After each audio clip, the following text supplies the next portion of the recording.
Presiden Republik Indonesia Joko Widodo atau Jokowi melakukan kunjungan ke Pasar Cicahem, Kecamatan Kiara Condong, Kota Bandung pada hari ini Minggu 28 Agustus 2022 pagi ini.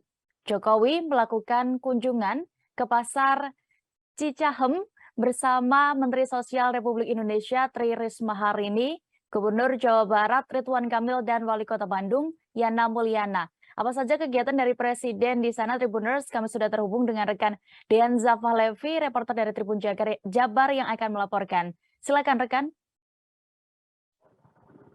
Baik, rekan Dea dan Tribuners, bisa saya laporkan bahwa pada hari ini Presiden Republik Indonesia Joko Widodo melakukan kunjungan ke Pasar Cicahem, Kecamatan Kiara Condong, Kota Bandung.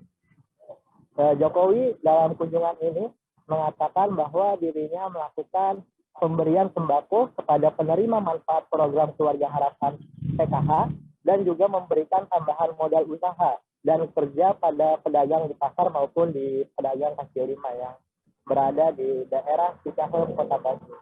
Saat melakukan peninjauan, Jokowi mengaku bahwa dirinya juga telah berbincang dengan sejumlah pedagang.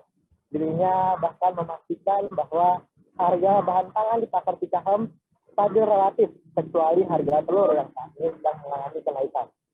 Dirinya mengatakan untuk harga relatif stabil, namun hanya telur saja yang masih tinggi. Jokowi juga mengatakan bahwa tingginya harga telur ini dikarenakan harga pangan pakan ternak yang sedang naik. Selain itu, harga telur yang saat ini fluktuatif juga menjadi akibat harga telur terus naik.